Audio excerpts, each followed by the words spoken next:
Imagine this. You die, your consciousness fades, and then you wake up. But where are you? Are you floating on clouds, surrounded by angels, bathed in eternal golden light? Or are you screaming in flames, tortured by demons, paying for every sin you've ever committed? For billions of people across the world, the answer is simple: heaven or hell. Good people go up.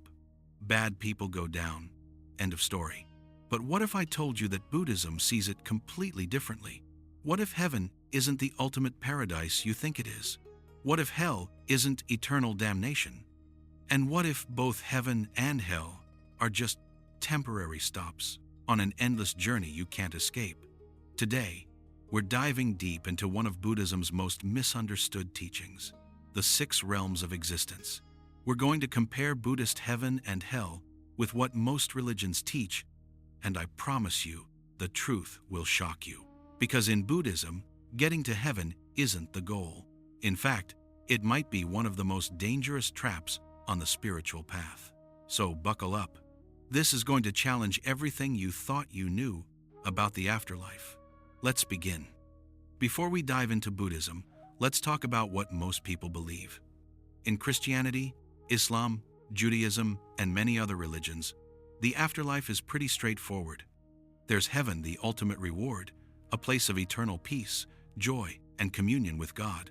Golden gates, angels singing, no more suffering, no more pain, forever. And there's hell, the ultimate punishment, a place of eternal torment, fire, darkness, separation from God, suffering that never ends, forever. The rules are clear. Live a good life, follow God's commandments, believe the right things, heaven. Live a sinful life, reject God, do evil things, hell. One life, one chance, one judgment, eternal consequences. This creates a very specific worldview.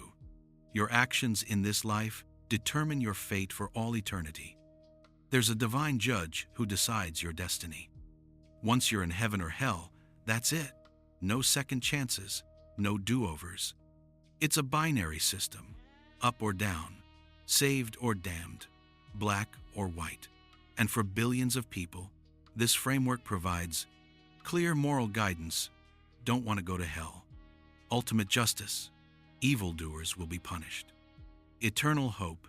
Heaven awaits the faithful. Deep meaning. This life matters forever. It's compelling. It's emotionally powerful. It makes sense of suffering and injustice.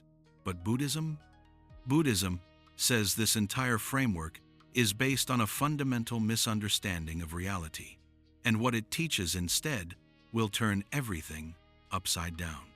In Buddhism, there is no single heaven. There is no single hell.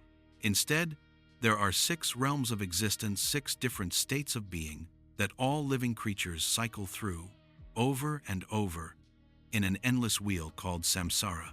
These 6 realms are: 1. The God realm, Deva realm. This is what most people would call heaven.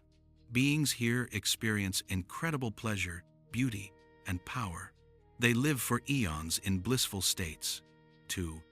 The Asura realm, demigod, Titan realm.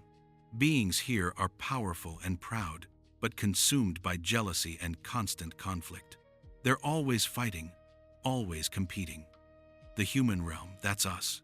A mix of pleasure and pain, joy and suffering, the most balanced realm. 4. The animal realm. Beings driven by instinct, fear, and survival.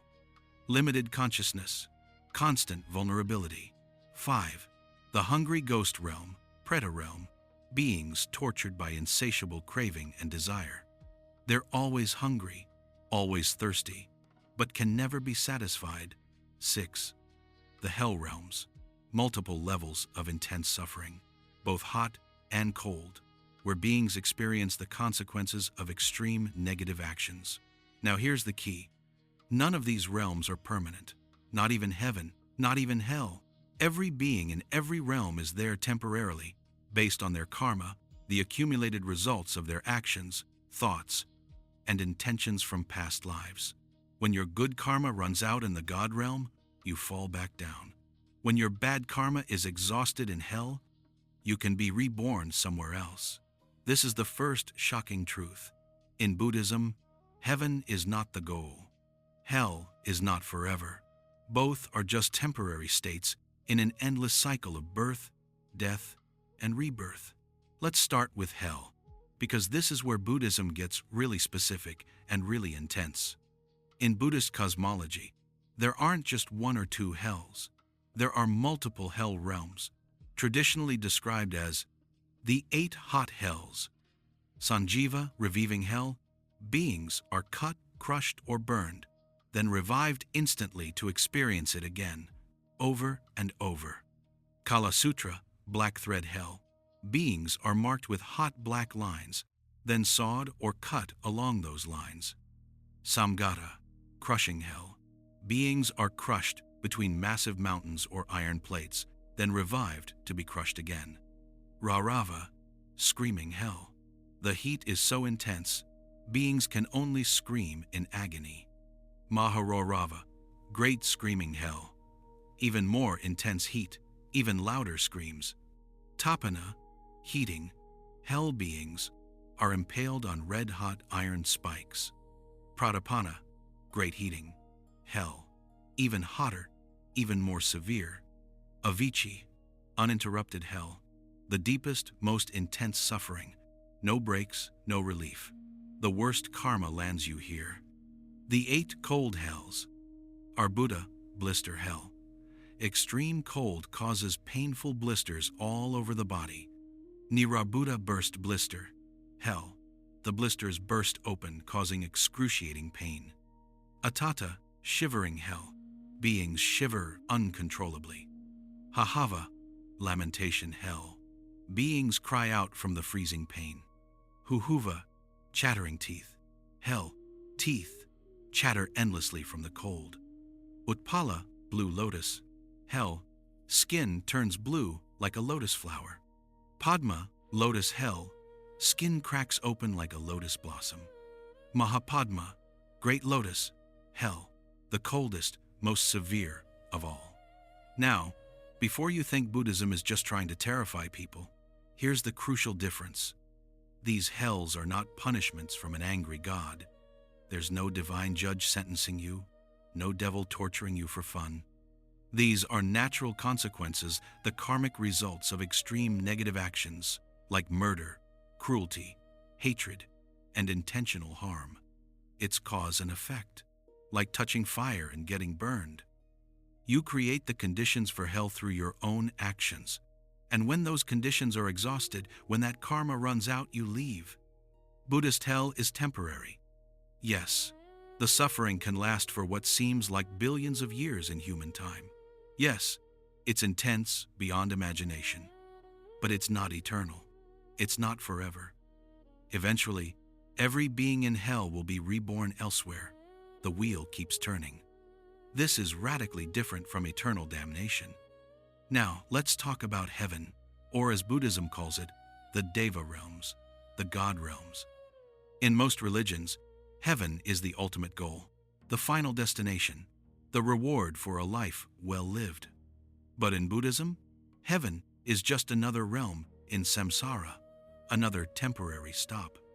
What are the Deva realms like? Imagine unimaginable beauty and splendor, no physical pain or disease, endless pleasure and sensory delights, lifespans measured in eons, thousands, even millions of years, powers beyond human comprehension. Sounds perfect, right? In Buddhist cosmology, there are multiple levels of heaven. The 6 desire realm, heavens, where beings experience refined sensory pleasures. The form realm heavens, where beings have subtle bodies and experience deep meditative bliss. The formless realm heavens, the highest, where beings exist in pure consciousness states. The gods in these realms, the Devas, are incredibly powerful. They can create palaces with a thought. They experience pleasure that makes human joy look like nothing. Some of them live for billions of years. But here's the shocking truth that makes Buddhism so different. Being in heaven is actually dangerous for your spiritual progress. Why? Because the gods are too comfortable, too happy, too distracted by pleasure. They have no motivation to practice, no reason to seek enlightenment. They think, why would I need to work on myself? I'm already in paradise. And then, their good karma runs out. Every god eventually uses up the positive karma that got them to heaven. And when that happens, they fall. The fall from heaven. Buddhist texts describe this with heartbreaking detail. As a god's karma depletes, they begin to see signs. Their radiant body starts to dim. Their flower garlands wilt. They begin to sweat something gods don't normally do. They can no longer enjoy their celestial pleasures. They start to see visions of where they'll be reborn next. And often tragically, they see they're about to fall into lower realms, sometimes even into hell. Imagine, you've lived in paradise for 1,000,000 years. Then suddenly, you realize you're about to be reborn as an animal, or a hungry ghost, or in a hell realm. The psychological suffering of a god experiencing this fall is said to be worse than any physical pain. They had everything, and now they're losing it all. This is why the Buddha said, the human realm is actually the most precious. Not heaven, not the god realms. The human realm. This is going to sound crazy, but stay with me. According to the Buddha, being human is better than being a god. Why? Because humans have the perfect balance of pleasure and pain to motivate spiritual practice. In hell, too much suffering. Can't think clearly, can't practice, just trying to survive the agony. As a hungry ghost, consumed by craving, mind too disturbed, no space for wisdom. As an animal, driven by instinct, limited consciousness, can't understand teachings. As a god, too much pleasure, no motivation. Why change when everything feels perfect? As an asura, too much pride and jealousy, always fighting, can't settle the mind. But as a human, we have enough suffering to understand that something needs to change. We have enough pleasure to have the energy and stability to practice. We have the intelligence to understand profound teachings. We have the freedom to make choices. We encounter spiritual teachers and teachings. The Buddha said that being born human is like a blind turtle swimming in a vast ocean, surfacing once every 100 years, and when it surfaces, there's a single wooden ring floating somewhere on that ocean. The chance that the turtle's head will go through that ring, that's how rare human birth is. And most of us waste it. We waste it chasing the very things that will trap us in samsara, trying to maximize pleasure, like the gods, accumulating wealth and power, like the asuras, satisfying every craving like hungry ghosts, living on autopilot, like animals, or creating negative karma, heading toward hell. We have this precious opportunity, this perfect balance, and we use it to stay stuck in the wheel. The real goal, Nirvana. So if heaven isn't the goal, what is? Nirvana, complete liberation from the cycle of birth and death, not going to a better realm, not being reborn as a god, but stepping off the wheel entirely. No more birth, no more death, no more suffering. This is what the Buddha discovered under the Bodhi tree. This is what he spent 45 years teaching. Not how to get to heaven, but how to transcend heaven, hell, and everything in between. Let's pause and really absorb what this means. Implication has shown. Your heaven could be your hell. That thing you're chasing, success, pleasure, comfort, security, if you achieve it completely, you might trap yourself in a godlike state where you stop growing entirely. The most spiritually dangerous place to be is where everything feels perfect. Implication #2. Hell is not punishment. Nobody is punishing you. There's no divine judgment, no angry God sending you to hell. You create the causes. The results follow naturally. This is both terrifying and liberating. Terrifying because you're responsible, liberating because you have the power to change. Nothing lasts forever. not your suffering, not your pleasure, not your success, not your failure. Everything is temporary. Everything is in flux. This isn't nihilism, it's freedom. Because if nothing lasts forever, then you're never truly stuck. You always have the possibility of transformation. The afterlife is now. Buddhist teachers often say, you don't have to wait until you die to experience heaven or hell. You can experience them right now. When your mind is consumed by hatred, jealousy, craving, you're in a hell realm. When your mind is peaceful, compassionate, wise, you're experiencing something heavenly. The 6 realms aren't just places you go after death. They're psychological states you experience every day. Enlightenment is possible. This is the most important one. You are not doomed to cycle forever. You are not stuck. The Buddha was a human, just like you, and he found the way out.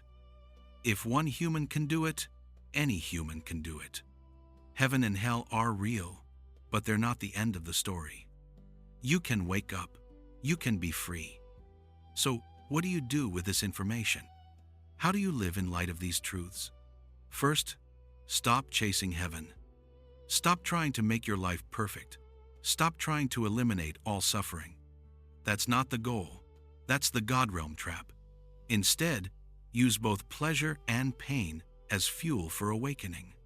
Second, take responsibility. You're creating your future, not through one judgment after death, but through every thought, word, and action every single day. This is empowering. You're not a victim of divine decree. You're the architect of your experience. Third, practice now. Don't wait until you have everything figured out. Don't wait until conditions are perfect. This human life is precious. This moment is precious. The 3 practices the Buddha taught. Mindfulness, seeing clearly what's actually happening. Compassion, responding to suffering with kindness. Wisdom, understanding the nature of reality. These aren't just good ideas. They're the keys to liberation. Fourth, remember impermanence. When you're suffering, remember, this is temporary. When you're happy, remember, this is temporary. When you're stuck, remember, everything changes. This isn't depressing. It's the most hopeful teaching in the world. Fifth, aim for liberation. Don't settle for a better rebirth. Don't settle for temporary heaven. Aim for complete freedom. Aim for nirvana. Aim to wake up fully, to see reality as it is, to be free from the wheel of birth and death. It's possible. The Buddha proved it. Countless practitioners have proven it. And you can too. So here's the truth that will shock you. Buddhist heaven is not the reward you think it is. Buddhist hell is not the punishment you fear. Both are temporary. Both are traps. Both keep you stuck in the cycle. The real reward? Freedom from both. The real path? Not up to heaven, but beyond heaven and hell entirely.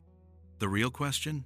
Not am I good enough for heaven, but am I awake enough to see the truth? You have this precious human life right now. You have the perfect conditions for awakening. You have the intelligence to understand these teachings. You have the freedom to practice. Don't waste it chasing temporary heavens or fearing temporary hells. Use it to wake up. Use it to be free. That's what the Buddha discovered. That's what he taught. And that's what's available to you, right here, right now.